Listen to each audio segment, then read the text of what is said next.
Good morning, everybody. I am back with a brand new video. And today's video, this first video I have being released today, is an interesting one. So, it turns out that Rotten Tomatoes has had a PR firm pay for positive reviews on certain films. And when I saw this story pop up yesterday, I thought there was no validity to it. But apparently there is. And what's interesting about this is I've always felt this way about Rotten Tomatoes for at least the last 5 or 6 years, and how you cannot trust their reviews, not from the critics or the users.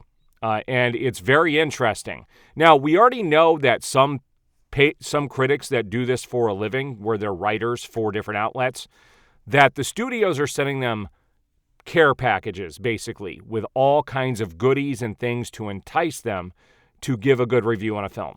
This is one of the benefits of YouTube and why I started my channel, because I can't be bought. And a lot of the other YouTubers out there that review films, they can't be bought either. And this is dangerous for the studios, because they can't pay for reviews. And what people don't realize is that movies are not directly funded by Hollywood. They are funded by investors, and investors want as much money back for their investment as they can get. And so when a film doesn't perform well that they invested on, they want to do whatever they can to boost the positive image of that film in an attempt to get more people to go see it. And I tell people they should never base their judgment on going to see a film by a website like Rotten Tomatoes. And oftentimes the reviewers on there, the professional critics, don't jive with the audience anyway. But I can't remember what movie it was recently where I did a review, and I actually went through and showed people how a lot of those reviews looked fake, where they were just users who were verified, supposedly, but they didn't even say anything about the film, where they would just say amazing, great film, good film. And that's all it was. And then they would put 5 stars on there and just move on. Those aren't real reviews. Those are just people who have probably been paid to put their 5-star review on there to help boost the number on Rotten Tomatoes. And we're going to look at this article that got released by IGN, and we're going to see how they manipulated this. And it actually worked. There's one film they know for certain, but there are many other films we could speculate got this same treatment. But let's take a look at this. So here, when I did a Google search, you could see that there are lots of articles where it's from IGN. That's the one we're going to look at. ComingSoon.net, which is one of my favorite websites. You got 5 to Mac. You got Vulture, Joe Blow. All these companies all these outlets are talking about these issues with Rotten Tomatoes. But let's take a look at this specific IGN article. So it says, Rotten Tomatoes under fire after PR firm scheme to pay critics for positive reviews uncovered. A PR film paid critics to goose reviews of 2018's Daisy Ridley drama Ophelia. While film and television reviews aggregator Rotten Tomatoes has come under scrutiny by filmmakers like Martin Scorsese before, a new report doubles down on why consumers may want to think twice before taking a recommendation from the website. In an in-depth report published earlier today, Vulture uncovered a scheme from a PR firm called Bunker 15 to goose reviews for 2018 Daisy Ridley drama Ophelia, after initial reviews came in, resulting in a disappointing 46% rating on Rotten Tomatoes.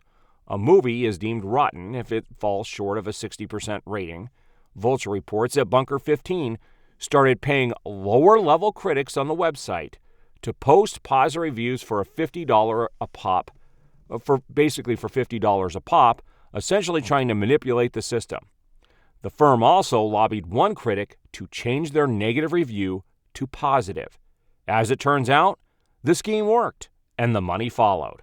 Ophelia jumped up to a 62% rating, scoring that coveted fresh label, and the next month, IFC Films announced it acquired the film for distribution. Bunker 15, for its part, denied the allegations, with founder Daniel Harlow telling Vulture, "We have thousands of writers in our distribution list. list. A small handful have set up a specific system where filmmakers can sponsor or pay to have them review a film. That's saying, yes, we did it in a roundabout way. Understandably, many reacted to the report with a mixture of disbelief and sadness over how this could happen. A PR firm has manipulated the Rotten Tomatoes score of movies for at least 5 years by paying some critics directly. Truly depressing stuff here by Lane Brown. That's from Mike Ryan on Twitter. Richard Lawson says, "Why am I wasting time trying and often failing to say something cogent or interesting about movies I see when I should just be writing yes or no and hitting publish?" So this goes back to what I said before, where a lot of people are just getting on there saying, great movie, nice, good film, great, and they're just moving on. They were paid just to goose the numbers to get it up to a specific level. So this is pretty crazy stuff. Beatrice Loaiza says, Rotten Tomatoes has always been an embarrassment to the profession.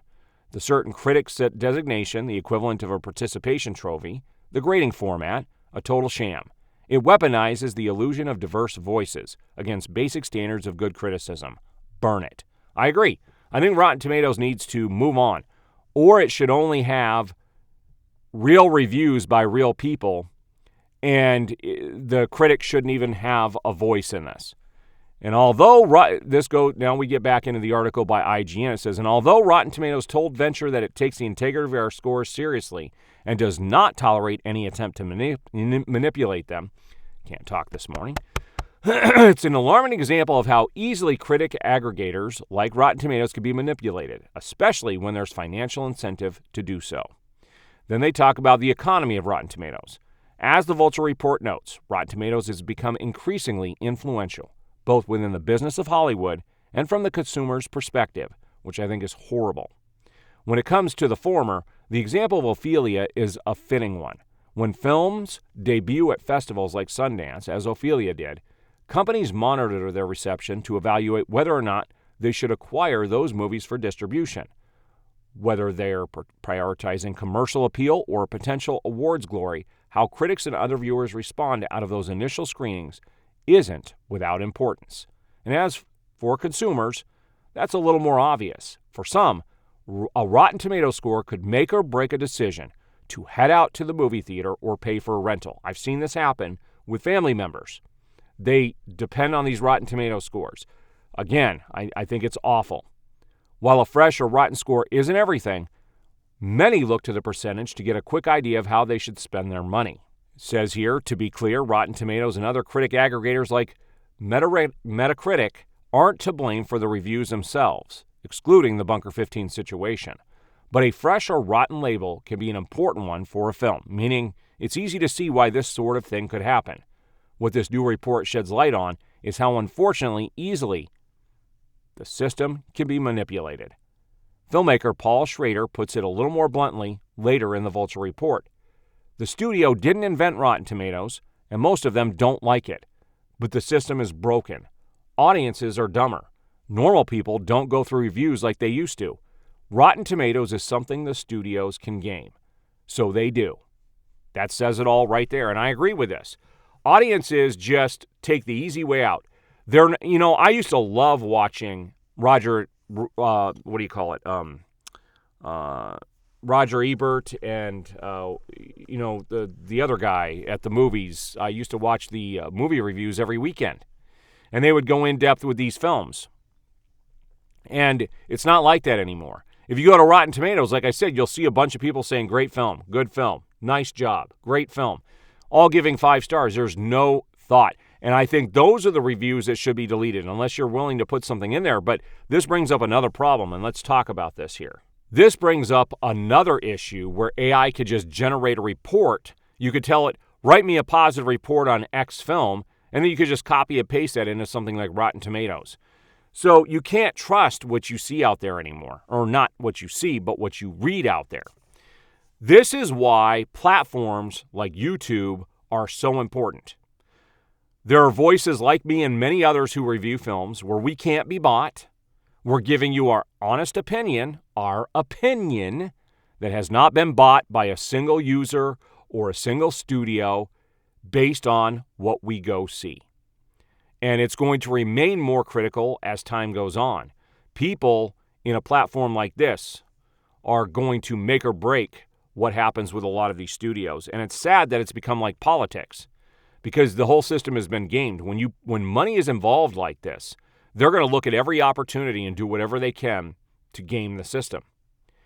That's why channels like mine exist, so that we can give you an honest review on something that hasn't been paid for, that hasn't been manipulated, and you're going to get our honest opinions.